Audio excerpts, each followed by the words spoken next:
Hi friends, എല്ലാവർക്കും enjoy life വീഡിയോയിലേക്ക് സ്വാഗതം. ഇന്ന് ഞാൻ വീണ്ടും ഒരു കുക്കിംഗ് വീഡിയോ ആയിട്ടാണ് വന്നിട്ടുള്ളത്. നല്ല കിടിലൻ ഒരു മട്ടൻ അച്ചാറിൻ്റെ റെസിപ്പി ആയിട്ടാണ് ഞാൻ വന്നിട്ടുള്ളത്. ഈ അച്ചാർ ഒരുപാട് ദിവസമൊന്നും ഇരിക്കില്ല കേട്ടോ, കാരണം അതിന് മുന്നേ നിങ്ങൾ തിന്ന് തീർക്കും. അത്രയ്ക്ക് കിടിലൻ ടേസ്റ്റാണ്. എല്ലാവരും മറക്കാതെ ട്രൈ ചെയ്ത് നോക്കുക. നമുക്ക് വീഡിയോ കാണാം. മട്ടൻ അച്ചാറിന് വേണ്ടിയിട്ടുള്ള മട്ടൻ നമ്മൾ എടുത്തിട്ടുണ്ട്. ഇത് 1 കിലോ മട്ടൻ ഞാൻ അതിൻ്റെ എല്ലും ഇതൊക്കെ ഒന്ന് കളഞ്ഞെടുത്തിട്ട്, അപ്പോൾ ഇത്രേ ഉണ്ട് എല്ലും ഇതൊക്കെ കളഞ്ഞിട്ട് ഏകദേശം ഒരു 750 ഗ്രാം ഉണ്ടാവും. അപ്പോൾ നമുക്ക് എല്ലൊന്നും ഇല്ലാത്ത നല്ല മാംസമായിട്ടുള്ള ആ ഫ്ലഷാണ് വേണ്ടത്. ഒട്ടും എല്ലൊന്നും ഉണ്ടാവാൻ പാടില്ല. അത് നമ്മൾ ചെറിയ കഷ്ണങ്ങളാക്കി മുറിച്ചിട്ട് നന്നായിട്ട് കഴുകി വെച്ചതാണ്. ഇതാദ്യം നമുക്ക് കുക്കറിലിട്ട് നന്നായിട്ടൊന്ന് വേവിച്ചെടുക്കാം. അപ്പോൾ നമ്മളൊരു കുക്കർ വെച്ചിട്ടുണ്ട്. അതിലേക്ക് നമ്മുടെ ഈ മട്ടൻ പീസുകൾ ഇട്ട് കൊടുക്കാം.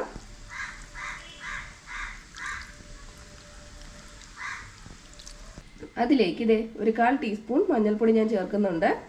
അതൊന്ന് വെന്ത് കിട്ടാൻ ഒരല്പം വെള്ളം ഞാൻ ഒഴിക്കുന്നുണ്ട്. അല്പം മതി. ഇതൊരു സ്റ്റീൽ കുക്കർ ആയതുകൊണ്ട് ചിലപ്പോൾ അടുക്കി പിടിക്കും. അതുകൊണ്ട് അല്പം വെള്ളം മതി. അതിലേക്ക് ആവശ്യത്തിനുള്ള ഉപ്പ് കൂടി ചേർത്ത് കൊടുക്കാം. ഇനി ഒരു 4 വിസിൽ വരുന്നത് വരെ കുക്കർ അടച്ചിട്ട് നമുക്ക് നന്നായിട്ടൊന്ന് വേവിച്ചെടുക്കാം. 4 വിസിൽ മതി. പിന്നെ ആ വിസിലൊക്കെ ഒന്ന് തണുത്തതിന് ശേഷം മാത്രം തുറന്നാൽ മതി. മട്ടൻ നമ്മൾ വേവിച്ചെടുത്തിട്ടുണ്ട്. 4 വിസിൽ വന്ന് കുക്കറൊക്കെ തണുത്തിട്ടാണ് എടുത്തിട്ടുള്ളത്. അപ്പോൾ ചെറിയൊരു ചൂടുണ്ട്. ഒട്ടും വെള്ളം വേണ്ട കേട്ടോ. ഉണ്ടെങ്കിൽ ഒന്ന് ഊറ്റിയെടുക്കുക. ഒരു ചെറിയ വെള്ളമൊക്കെ ഉണ്ടെങ്കിൽ ഒന്ന് വറ്റിച്ചെടുത്താലും മതി. ഇതൊന്ന് തണുത്തിട്ട് കുറച്ച് മുളക് പൊടിയും കൂടി ചേർത്തിട്ട് നമുക്കൊന്ന് മിക്സ് ചെയ്തെടുക്കണം. അതിനുശേഷം നമുക്കിതൊന്ന് വറുത്തെടുക്കാം. നമ്മുടെ മട്ടൻ നന്നായിട്ട് തണുത്തിട്ടുണ്ട്. നമുക്കിനി അതിലേക്ക് മുളക് പൊടി ചേർത്ത് കൊടുക്കാം. ഏകദേശം ഒരു 1.25 ടീസ്പൂൺ മുളക് പൊടി. അതിൻ്റെ കൂടെ ഒരു 1/4 ടീസ്പൂൺ കുരുമുളക് പൊടി കൂടി. ഇനി ഇതെല്ലാം കൂടി നന്നായിട്ടൊന്ന് മിക്സ് ചെയ്ത് കൊടുക്കാം. നന്നായിട്ടൊന്ന് മിക്സ് ചെയ്തൊരു 10 മിനിറ്റ് ഇതൊന്ന് വെച്ചേക്കാം. അതിന് ശേഷം വറുത്തെടുത്താൽ മതി. ഇനി നമുക്ക് നമ്മുടെ മട്ടൻ ഒന്ന് വറുത്തെടുക്കാം.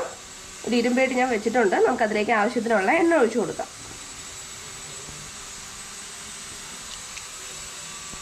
ആ എണ്ണ നന്നായിട്ടൊന്ന് ചൂടായിട്ട് വരട്ടെ. എണ്ണ ചൂടായി കഴിഞ്ഞാൽ നമുക്ക് കുറച്ച് കറിവേപ്പില ഇട്ട് കൊടുക്കാം.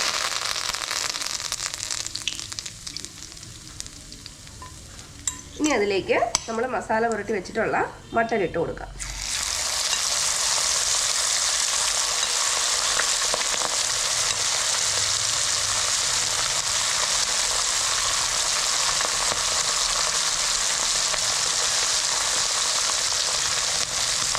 എല്ലാം കൂടി ഒന്നിട്ട് ഇട്ട് കൊടുക്കണമെന്നില്ല. നമ്മൾ കുറേശ്ശായിട്ട് ഇട്ട് വറുത്തെടുത്താലും മതി.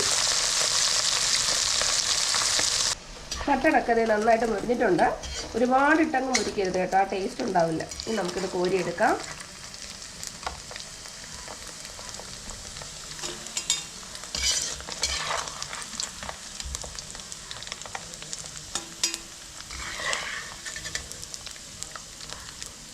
ബാക്കി മട്ടൺ നമുക്ക് ഇതുപോലെ തന്നെ ഒന്ന് വറുത്തെടുക്കാം.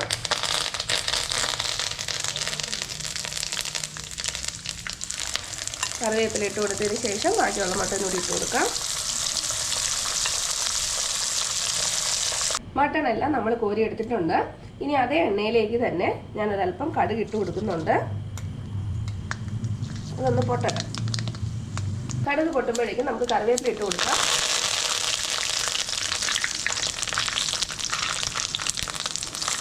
ഇനി അതിലേക്ക് ചേർക്കേണ്ടത് പൊടിയായിട്ട് അരിഞ്ഞെടുത്ത ഇഞ്ചിയാണ്. അത് 1 കപ്പ് നമുക്ക് ചേർത്ത് കൊടുക്കാം.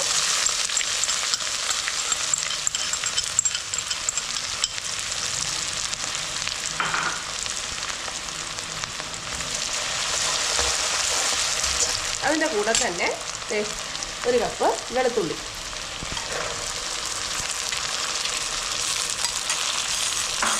ഇനി ഇത് രണ്ടും കൂടി നന്നായിട്ടൊന്ന് വഴറ്റിയെടുക്കും. ഇഞ്ചി വെളുത്തുള്ളിയൊക്കെ നന്നായിട്ട് വഴണ്ട് ഒന്ന് മൂത്ത് വന്നിട്ടുണ്ട്. ഇനി നമുക്ക് പൊടികൾ ചേർത്ത് കൊടുക്കാം. അപ്പോൾ അപ്പോഴേക്കും ഏറ്റവും ലോ ഫ്ലെയിമിലേക്ക് ആക്കാം, അല്ലെങ്കിൽ പൊടികൾ കരിഞ്ഞു പോകും. ഏറ്റവും ലോ ഫ്ലെയിമിലാക്കിയിട്ട് നമുക്ക് പൊടികൾ ചേർത്ത് കൊടുക്കാം. അപ്പോൾ ആദ്യം മുളക് പൊടി ചേർത്ത് കൊടുക്കാം. ഞാനൊരു 2 സ്പൂൺ മുളക് പൊടി ചേർക്കുന്നുണ്ട്. അത്രയും മതിയാവും. ഇത് കുറച്ച് എരിവുള്ള മുളക് പൊടിയാണ്. കാശ്മീരി ആണെങ്കിൽ നമുക്ക് അതിൽ കൂടുതൽ ചേർക്കാം. പിന്നെ അതിലേക്ക് വേണ്ടത് ഉലുവാപ്പൊടിയാണ്. ഒരു 1/4 ടീസ്പൂൺ ഉലുവാപ്പൊടി. അതും ചേർത്ത് നന്നായിട്ട് വഴറ്റി കൊടുക്കാം. പിന്നെ നമുക്ക് വേണ്ടത് കായപ്പൊടിയാണ്.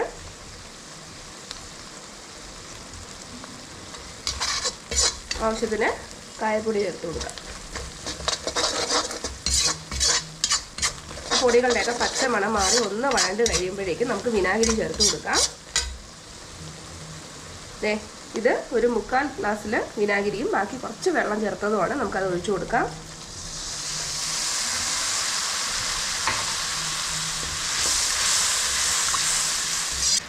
നമ്മൾ വിനാഗിരി ചേർത്ത് കൊടുത്തതിന് ശേഷം പിന്നെ തീ കൂട്ടി വെക്കുക. വിനാഗിരി ചേർത്താൽ നന്നായിട്ടൊന്ന് തിളയ്ക്കണം.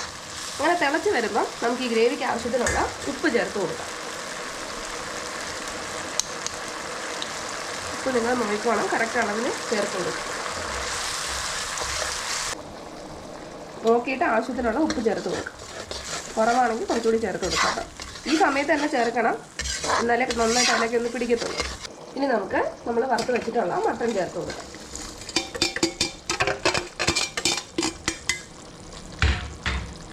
ഇനി നന്നായിട്ട് മിക്സ് ചെയ്ത് കൊടുക്കാം. നന്നായിട്ടൊന്ന് മിക്സ് ചെയ്ത് 2 മിനിറ്റ് അതി കിടക്കട്ടെ. ആ മസാലയൊക്കെ നമ്മുടെ മട്ടണിലൊന്ന് പിടിച്ച് വരണം. നമ്മുടെ മട്ടൻ അച്ചാർ തയ്യാറായിട്ടുള്ളത്. എണ്ണയൊക്കെ തെളിഞ്ഞ് കറക്റ്റ് പാകത്തിന് വന്നിട്ടുണ്ട്. ഇനി നമുക്ക് ഫ്ലെയിം ഓഫ് ചെയ്യാം. ഇത് കുറച്ച് നേരം ഇരുന്നിട്ട് വേണം കേട്ടോ എടുക്കാൻ. ചൂടോടെ കഴിച്ചാൽ ഒരു ടേസ്റ്റ് ഉണ്ടല്ലോ. തലേ ദിവസമൊക്കെ ഇട്ട് വെച്ചിട്ട് പിന്നെ കുപ്പിയിലാക്കി ഉപയോഗിക്കുമ്പോൾ അതിൻ്റെ ഒരു ടേസ്റ്റ് അന്ന് തന്നെ എടുക്കുന്നതിനേക്കാളും കുറച്ച് ദിവസം കഴിഞ്ഞിട്ട് ഇങ്ങനെ ടേസ്റ്റ് കൂടി വരും ഇതിന്. അപ്പോൾ ഒരുപാട് ഇട്ട് അങ്ങ് ഡ്രൈ ആക്കണ്ട. ഇങ്ങനെ ഇരുന്നാലും കുറച്ച് കഴിയുമ്പോൾ ഗ്രേവി അതിനകത്ത് പിടിച്ചിട്ട് ഒന്നുകൂടി ഒന്ന് വറ്റി വരും. അപ്പോൾ എല്ലാവരും കണ്ടല്ലോ, എല്ലാവർക്കും ഇഷ്ടപ്പെട്ടു കാണുമെന്ന് വിശ്വസിക്കുന്നു. മറക്കാതെ ട്രൈ ചെയ്ത് നോക്കാം. പുതിയൊരു വീഡിയോയിൽ നമുക്ക് വീണ്ടും കാണാം. അതുവരെ ബൈ ബൈ.